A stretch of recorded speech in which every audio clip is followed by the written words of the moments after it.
The WWII boot trick that saved thousands from Frostbite, the genius hack modern gear just can't beat. You know, it wasn't high-tech gear or cutting-edge science that saved soldiers' feet from freezing off in the brutal winters of World War II. It was pure human ingenuity. In a world where temperatures dropped low enough to turn metal rifles into skin-burning ice rods, survival really depended on what you could do with what you had. There was no luxury of electric boot warmers, no fancy thermal insoles, just raw improvisation and grit. And honestly, what these men came up with still stands as one of the most effective cold-weather hacks ever discovered. When Frostbite became the enemy, things got serious. In World War II, Frostbite was more than just discomfort. It was a silent predator. Soldiers on both the eastern and western fronts faced sub-zero nightmares, where snow crusted over everything, boots stiffened like iron, and every step felt like walking barefoot on razors. The US Army, the Soviets, the British, they all struggled to keep their troops mobile. Trench foot, gangrene, and frostbite weren't just medical terms. They were battle outcomes. Modern thermal inserts? Yeah, they didn't exist. Supply lines were stretched thin, and boots just weren't built for Arctic warfare. So, soldiers did what they always do best. They hacked survival out of thin air. The birth of the boot hack. Now here's where history gets fascinating. Faced with freezing mud and relentless snow, troops began stuffing their boots with whatever they could find.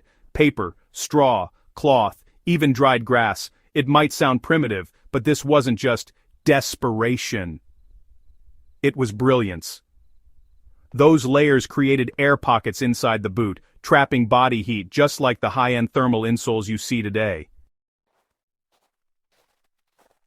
The trick worked because air is nature's best insulator. When packed right, not too tight, not too loose, these makeshift layers kept warmth in and moisture out. Some soldiers used newspaper, wrapping it around their feet before slipping them into their boots. Others tore pieces from old uniforms or scavenged hay from nearby barns.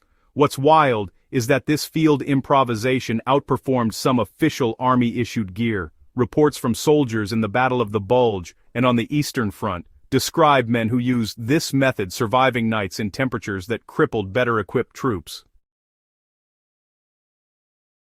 The science behind the survival. Let's break it down. Your body loses heat in three main ways. Conduction, which is direct contact with cold surfaces, convection, which is cold air movement, and moisture, like sweat freezing. Boots in World War II weren't waterproof, and socks got damp quickly. Once wet, the body heat vanished. But that added layer, be it paper, straw, or cloth, acted as a buffer. By layering absorbent material between the foot and the boot wall, soldiers created a mini climate control system. Moisture got wicked away from the skin and absorbed into the inner layers, while the trapped air slowed heat loss. In essence, they made a natural thermal boot liner decades before synthetic insulation was invented. Everyday items turned lifesavers. The genius of this hack wasn't in the material, it was in the mindset. Soldiers didn't need high-end fabrics, they needed to stay alive. Old newspapers became foot wraps, dry straw became padding, torn shirts became liners, even spare rags, when twisted and packed around the ankle, formed an extra barrier that locked warmth in place. And, you know, it worked so well that some post-war outdoor survival manuals continued to recommend it. Hunters, explorers, and even modern survivalists still echo that same advice. If you're caught in extreme cold, line your boots with dry, natural material. It's one of those World War II survival tricks that never stopped working. It just got forgotten in the rush toward modern convenience.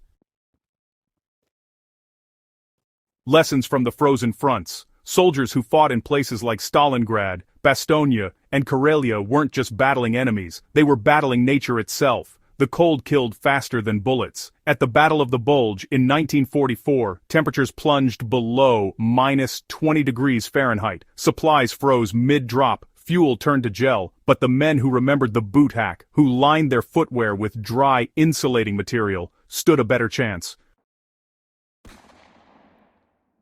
They weren't comfortable, not by a long shot, but they were functional, and in war, staying functional meant staying alive. What's remarkable is that even though militaries would later design Mickey Mouse boots and modern insulated footwear, those innovations still mimic the same principle: trap air, block moisture, retain heat. The World War II soldiers did it with whatever they could grab from the ground. Why it still beats modern thermal inserts. Here's the part that blows people's minds. Natural materials still outperform many synthetic ones in survival conditions. Straw, grass, and cloth breathe better, wick moisture away faster, and prevent that sweaty chill that synthetic inserts can cause. Plus, they're replaceable. Soldiers could change the stuffing daily to keep it dry, which is, honestly, critical for insulation. Today's inserts, once soaked, lose their efficiency until completely dried, something not always possible in the field. The World War II hack had adaptability on its side. It was simple, effective, and endlessly renewable.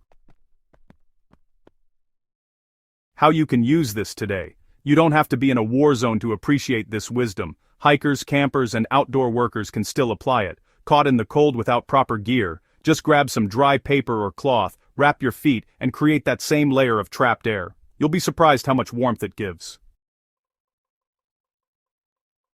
And if you ever find yourself deep in snow or stranded in winter conditions, remember this forgotten trick from the World War II trenches. It's not about what you have, it's about what you can make work. The spirit that keeps on burning. The World War II winter boot hack is more than a clever survival trick. It's a snapshot of human resilience. It's proof that in the harshest conditions, when technology fails, resourcefulness wins. Those soldiers didn't have the luxury of waiting for better equipment. They became the equipment. It's easy to romanticize the past, but this story isn't about nostalgia. It's about remembering that survival, innovation, and grit are timeless. So next time you lace up your high-tech winter boots, remember, some of the toughest men in history stayed alive with nothing more than newspaper, straw, and willpower. And that's a lesson worth keeping alive. If you love uncovering these forgotten war hacks and survival secrets from World War II, don't forget to subscribe to the Forgotten War Fronts and share this story with someone who loves history that still teaches us something real. There are countless more hidden stories waiting to be unearthed. Stories that show just how far human determination can go when the world turns to ice.